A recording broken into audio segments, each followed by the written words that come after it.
कहते हैं वक्त सब कुछ सिखा देता है, पर किसी ने ये नहीं सोचा कि वक्त खुद क्या सीखता है। मैं हूँ डॉक्टर आर्यन वर्मा, एक वैज्ञानिक जो दुनिया के लिए जीनियस था, पर अपने लिए बस एक अधूरा इंसान। मैं सालों से वक्त को समझने की कोशिश कर रहा था। घड़ी के कांटे कैसे चलते हैं ये सब जानते हैं, पर मैं ये जानना चाहता था वो रुकते क्यों नहीं। मैंने सैकड़ों किताबें पढ़ी, हजारों प्रयोग किए, और एक रात मैं वहां पहुंच गया जहां इंसान को नहीं पहुंचना चाहिए था। मेरी लैब हमेशा की तरह शांत थी, बस मशीनों की हल्की आवाजें थी और मेरे सिर में गूंजते सवाल। मैं अकेला था और ये अकेलापन अब मेरा सबसे भरोसेमंद साथी बन चुका था।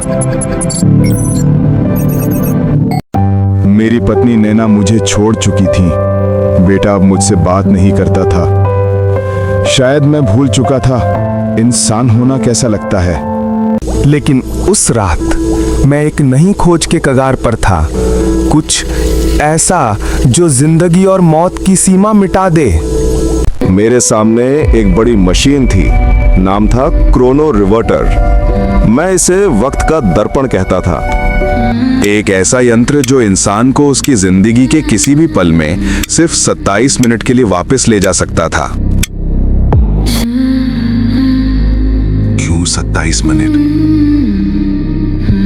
क्योंकि इंसान का दिल 27 मिनट तक बिना उम्मीद के भी धड़क सकता है।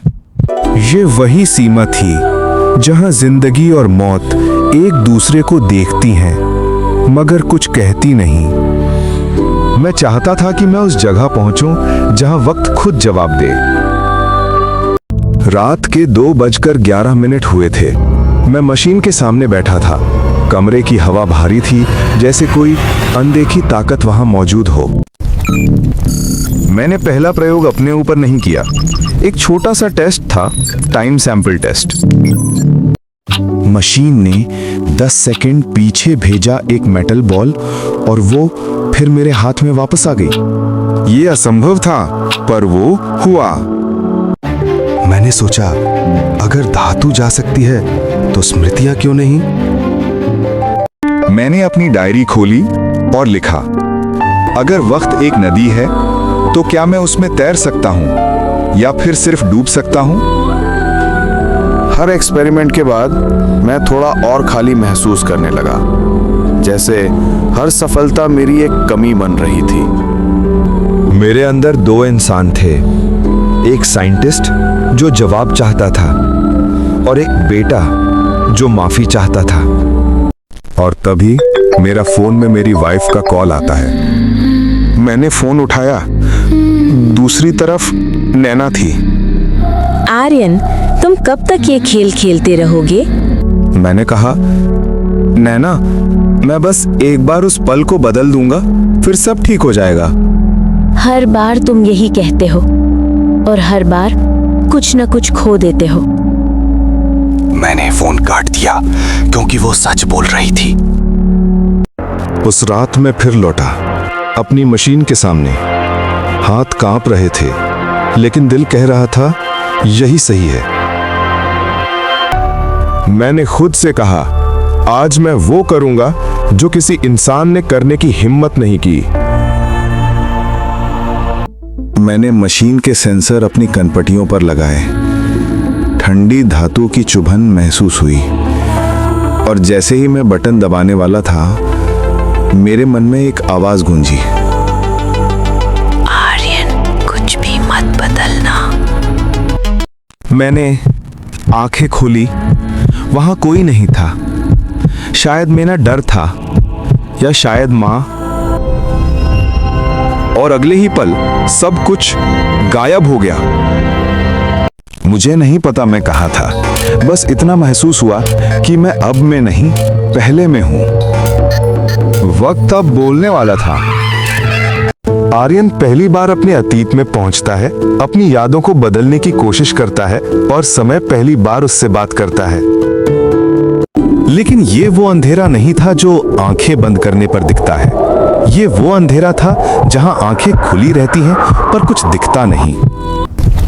मैंने धीरे से हाथ बढ़ाया और महसूस किया दीवार थी, ठंडी, गीली, जैसे किसी पुराने कमरे की। मशीन के सेंसर्स मेरे सिर से अलग हो चुके थे। मैं लैब में नहीं था, मैं अपने ही घर में था, 15 साल पहले। घड़ी की आवाज वही थी, वही टेबल, वही किताबें, वही माँ का कमरा। मैंने दीवार पर वो फोटो देखा जिसमें मैं, माँ और नैना एक साथ थे, हंसते हुए। शायद वो आखिरी दिन था जब हमने सच में हंसा था। मेरे दिल में हल्की सी कंपी उठी। क्या मैं सच में लौट आया हूं? तभी कमरे से आवाज आई, आर्यन, चाय ठंडी हो जाएगी। माँ, वो जिंदा थी और उसी आवाज में मैंने वो अपनापन सुना जो सालों से कहीं खो गया था।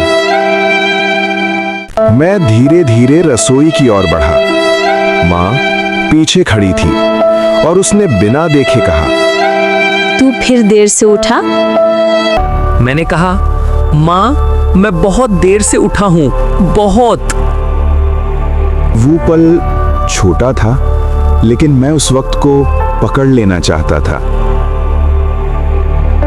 माँ ने मेरी आंखों में देखा। क्या बात है आर्यन?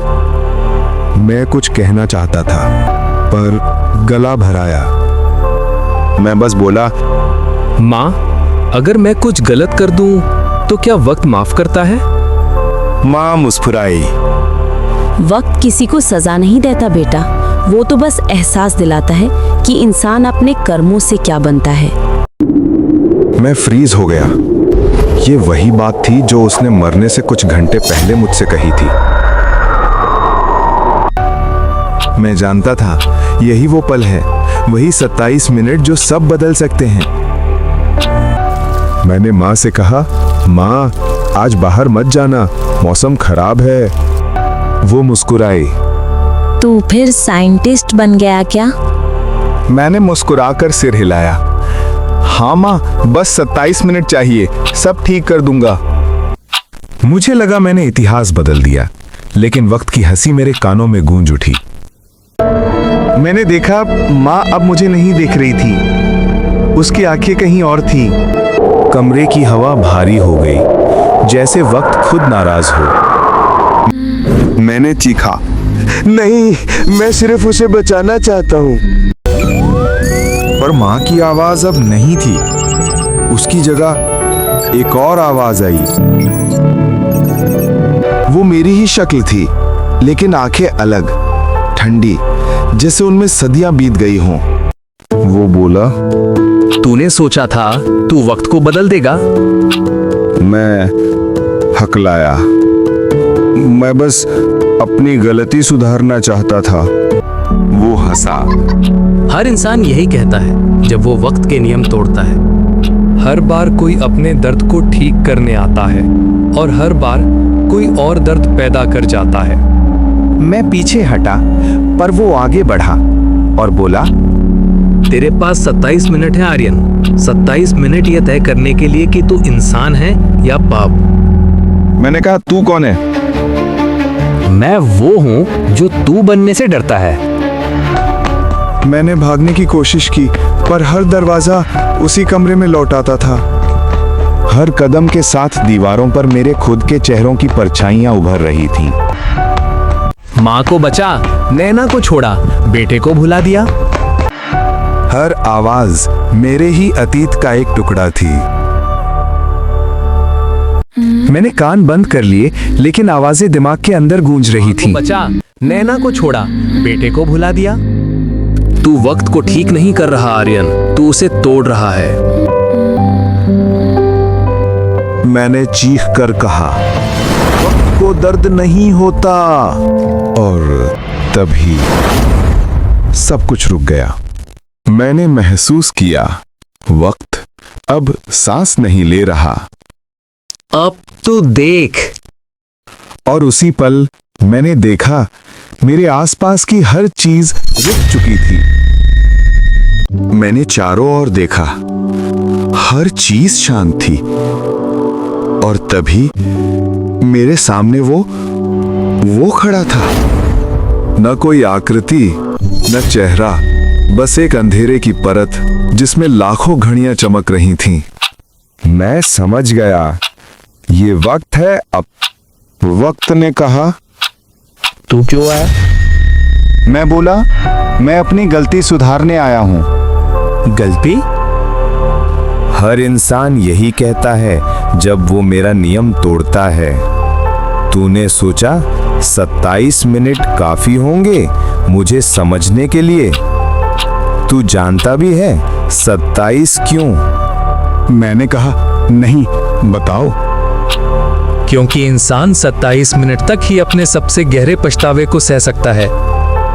उसके बाद वो टूट जाता है या फिर कुछ नया बन जाता है। मैंने देखा चारों ओर अनगिनत पल तैर रहे थे। हर पल एक दृश्य था जहां मैंने किसी को चोट पहुंचाई थी। वक्त ने कहा, तूने हर बार अपने डर को मिटाने की कोशिश की, लेकिन डर मिटता नहीं, वो बस रूप बदलता है। हर बार जब तू किसी से माफी चाहता था, तू सिर्फ खुद को सही साबित करना चाहता था। मुझे लगा जैसे वक्त मेरी आत्मा में झांक रहा हो, जैसे कोई मेरा असली चेहरा निकाल कर दिखा रहा हो। मैंने कहा, अगर डर मिटता नहीं तो इंसान जीता कैसे है? वक्त ने कहा, क्योंकि डर ही जिंदगी का सबसे ईमानदार हिस्सा है। जब तू डरता है तू सच्चा होता है, और जब तू उसे छिपाता है तू झूठ बन जाता है। मेरे शरीर में झटका लगा। मशीन शायद अनस्टेबल हो गई थी, लेकिन अब मैं वापस नहीं जाना चाहता था। मैंने कहा, अगर मैं अब यहीं रह जाऊं तो क्या मैं यहां अपने सारे पाप धो सकता हूं? पाप वक्त से नहीं धुलते आर्यन, वो जीने से धुलते हैं। और तू जी नहीं रहा, तू बस अपने गलतियों को गिन रहा है। अचानक मैंने अपने बेटे की हंसी सुनी। वो दौड़ता हुआ मेरे पास आया, पर जब मैंने उसे गले लगाया, वो धूल में बदल गया। मैं टूट गया, घुटनों पर गिर पड़ा। मुझे एक और मौका दो, बस एक मौका। तेरे पास अभी भी 27 मिनट हैं, पर अब ये 27 तेरे नहीं, मेरे हैं। मेरे सामने दो घड़ियां उभरी। एक में वो पल था जब मां मुस्कुराई थी, दूसरी में वो पल जब मैंने अपनी पत्नी को झूठ कहा था। वक्त में कहा, एक को चुन, एक को मिटा दे। मैं कांपने लगा। अगर मैं माँ वाला पल चुनता, वो जिंदा रहती, पर मेरी पत्नी की यादें मिट जाती। और अगर पत्नी वाला चुनता, माँ मर जाती, लेकिन मेरी गिल्ट मिट जाती। मैंने दोनों हाथ बढ़ाए और दोनों घड़ियां पकड़ लीं। वक्त चीख उठा, तू नियम तोड़ रहा है। मैं चिल्लाया, क्योंकि मैं इंसान हूं। और उसी पल दोनों घड़ियां फट गईं और मैं फिर से अंधेरे में गिर गया। जब मैंने आंखें खोली, मैं अपने लैब में था।